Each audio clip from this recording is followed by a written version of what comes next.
The People's Countryside Environmental Debate Podcast. The People's Countryside Environmental Debate Podcast. People's Countryside Environmental Debate Podcast. The People's Countryside Environmental Debate Podcast. I'm Stuart the Wildman Mabbutt. He is. I'm William Mankelow, and this is the People's Countryside Environmental Debate Podcast. And we're taking a slightly different slant again to give you guys more time to get listener questions in so we can stockpile them. And we're revisiting questions set for us that we've never covered at our most recent live incarnation of this podcast back in May 2023. And the venue for that was in Oxfordshire at the Bothy Vineyard. Bothy? And Bothy Vineyard, should I say. That's good. That will be a continual joke, even when Bothy's not mentioned. Yeah, I know. Anyway, you didn't react. I said, what did I say? Bothy. Yeah.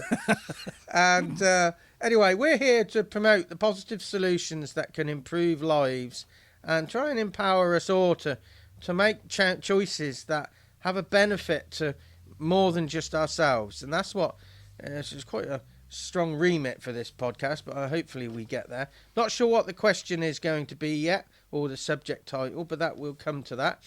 As I said, I'm Stuart the Wildman Mabbutt. I'm a full-time environmental and social justice campaigner. I'll do that through my work. What do you do, William? I'm just a nice person, really. I just like to encourage people to go out in nature, really. But I primarily am a podcast presenter. I'm a photographer, so you find me behind a camera. You sometimes find me under a camera because I've got a drone up.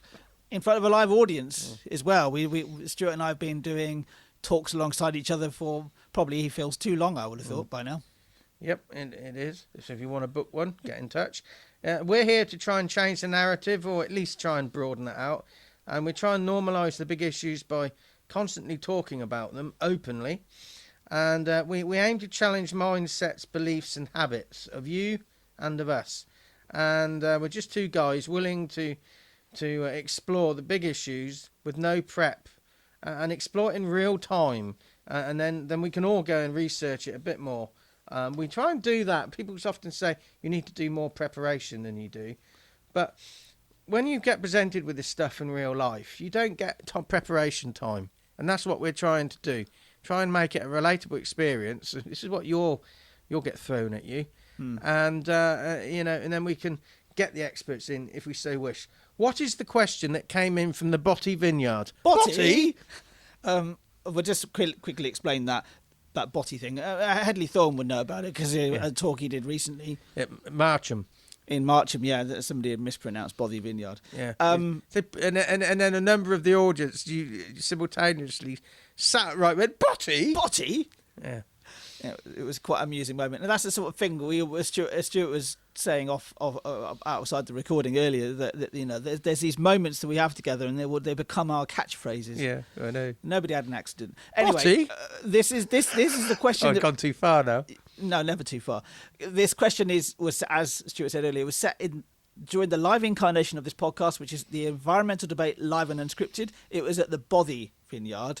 Not Bothy. Not Bothy, no. Bothy? Yeah. So this was a question set in the interval for us and our panel to discuss in the second half. And unfortunately, we didn't get around to every single question that we set us, and this is what we're going through. This is what we're going through now. So this question is from Sylvia, and Sylvia's question is... This is a question about diversity. Human diversity. I notice all speakers today are men and all the audience are white. How can we get the environment discussed by a wider audience? I would say this was vaguely discussed at that event. Yeah, I would say, and there was some couple of people at the back that weren't white skinned. And they suddenly wave their hands. We're here. Yeah, but I would say that if you go to, I'm just thinking of like a gardening reference to this. That if you have a garden that's going to have a particular type of soil and a particular type of environment, you're going to get a particular type of plant.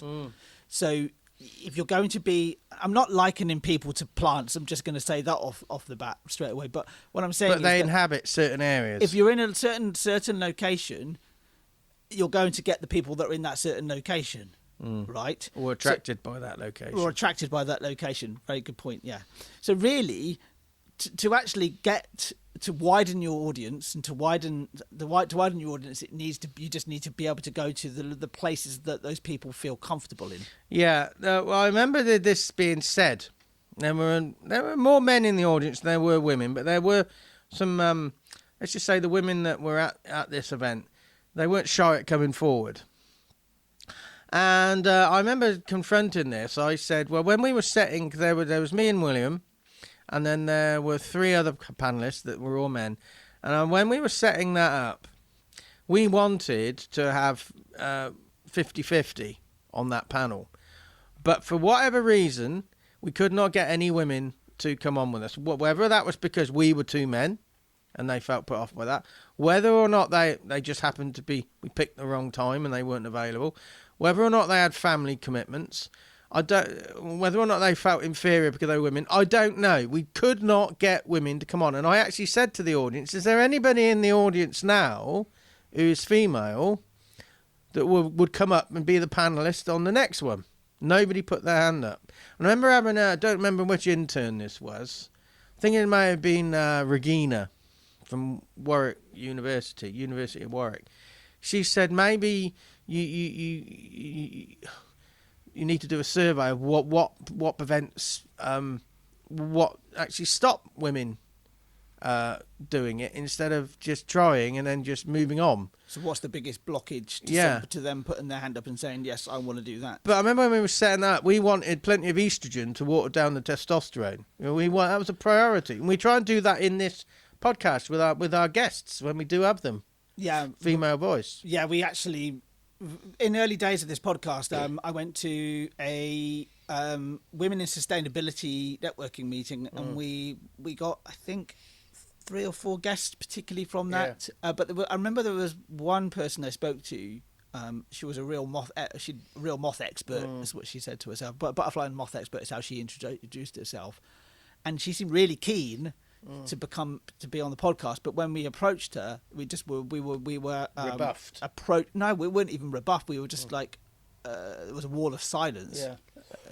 Yeah. I agree with that, and I think I also said at the event, because when we did the pilot at the Bothy Vineyard, Bothy, and a year or so before that, the same question came up. We need to be engaging the young people. You need to be getting a wider range and I still say that when you run an event at a venue like at a vineyard or wherever, you're going to get people who frequent that.